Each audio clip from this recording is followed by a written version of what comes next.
তোমাকে যে আমরা এই হুইল চেয়ারটা দিয়েছি, এটা পেয়ে তুমি খুশি নাকি কষ্ট পাইছো, কোনটা?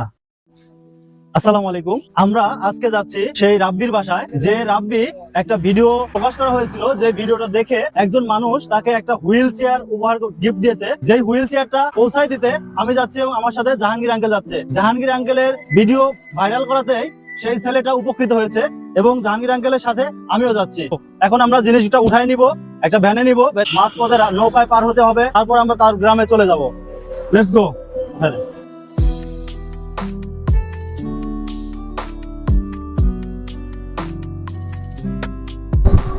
আমরা এখন যাচ্ছি ইসামতি নদীর পাশ দিয়ে। আমার সাথে জাহাঙ্গীর আঙ্কেল আছে। আমাদের দুজনের উদ্যোগে আর কি আমরা এই হুইল চেয়ারটা রাব্বিকে পৌঁছায় দিতে যাচ্ছি। তবে রাব্বির সাথে আমাদের কন্ট্যাক্ট হয়েছে, রাব্বির বাবার সাথে। রাব্বির বাবাকে আমরা আগে জানিয়েছি যে আমরা আপনাদের বাসায় আসবো, এবং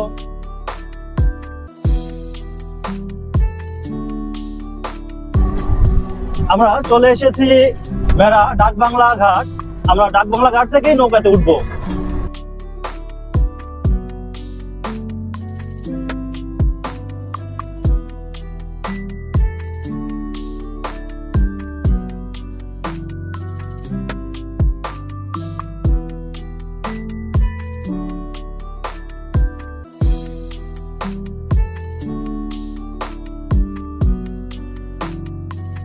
বন্ধুরা, আমরা এখন আছি চরবর্ণিয়া ঘাট। এটা শাহজাদপুর উপজেলার মধ্যে। আমরা চরবর্ণিয়া ঘাট থেকে একটা অটো নিয়েছি, যে অটো দিয়ে আমরা রাব্বির বাসায় পৌঁছে যাব। এবং অটোওয়ালা ভাইয়ের সাথে আমাদের কথা হয়েছে, তিনি নিজেও রাব্বির বাসা চিনে। আমরা রাব্বির বাসাতে যাব, তারপর আমরা রাব্বিকে জিনিসটা গিফট করব।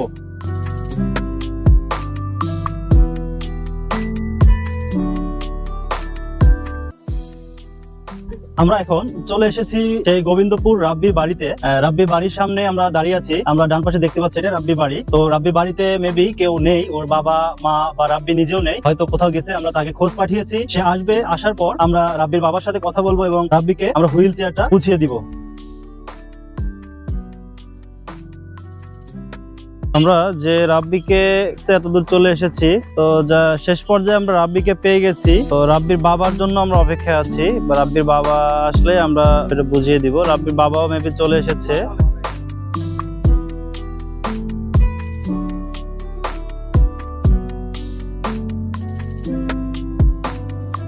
আসসালামু আলাইকুম।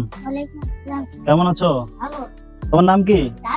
তোমাকে যে আমরা এই হুইল চেয়ারটা দিয়েছি, এটা পেয়ে তুমি খুশি নাকি কষ্ট পাইছো, কোনটা? খুশি হয়েছো। তো তোমার বাবা মা আছে, তারা কি তোমাকে ভালোবাসে নাকি কষ্ট দেয়, অবহেলা করে? ভালোবাসে। কোথায় লেখাপড়া করো তুমি? ভেড়াকোলা মাদ্রাসায়। তো তুমি তো এখানে লেখাপড়া করতেছো, তোমার কি আরো ভালো কোথায় লেখাপড়া করার ইচ্ছা আছে? তুমি বড় কোনো আলেম হওয়ার ইচ্ছা আছে তোমার? ইচ্ছা আছে।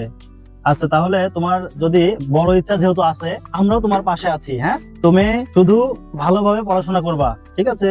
তাহলে তোমার পাশে আমরা থাকবো, তোমার জন্য আমরা যতটুকু সম্ভব করব। হ্যাঁ, তুমি কান্না করতেছো? কান্না করো না, তোমার পাশে আমরা আছি। হ্যাঁ, তো আপনার ছেলেটাকে আমরা হুইল চেয়ারটা ব্যবস্থা করেছি, সেটা আমাদের মুন্সিগঞ্জের সুমন ভাই ব্যবস্থা করেছে। ওনার দেশে থাকে না, দেশে বাইরে থাকে। তো আমরা ওর জন্য আরো ভালো কিছুর চেষ্টা করতেছি। যদি আপনারা আমাদের সাথে যোগাযোগ রাখেন, তাহলে আমরা ওর জন্য আরো ভালো কিছুর ব্যবস্থা করব। ও যেহেতু মাদ্রাসা লাইনে লেখাপড়া করছে, ওকে আমরা এই মাদ্রাসা লাইন দিয়ে ভালো কোথায় পৌঁছে দেওয়ার চেষ্টা করব। ঠিক আছে? এর জন্য যে ভাই আপনাদেরকে এইটা, আপনার ছেলেকে এটা গিফট করছে, দান করছে, তার জন্য অবশ্যই দোয়া করবেন, সুমন ভাইয়ের জন্য দোয়া করবেন। রাব্বিকে হুইল চেয়ারটা দিয়েছি। আর যদি কোনো মানুষ, আপনারা কারো যদি মনে দয়া হয় রাব্বিকে কেউ কিছু দান করবেন, তাহলে অবশ্যই আমাদের সাথে যোগাযোগ করবেন। আমরা রাব্বির কাছে সেটা পৌঁছায় দিব। আরো রাব্বির মতো যারা অসহায় আছে, প্রতিবন্ধী আছে, আমরা তাকেও সেগুলো পৌঁছায় দিতে পারবো।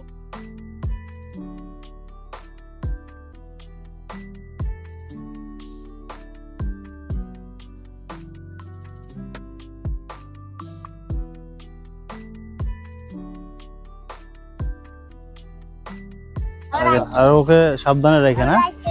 ঠিক আছে, থাকো রাব্বি। গাড়ি ঘুরান।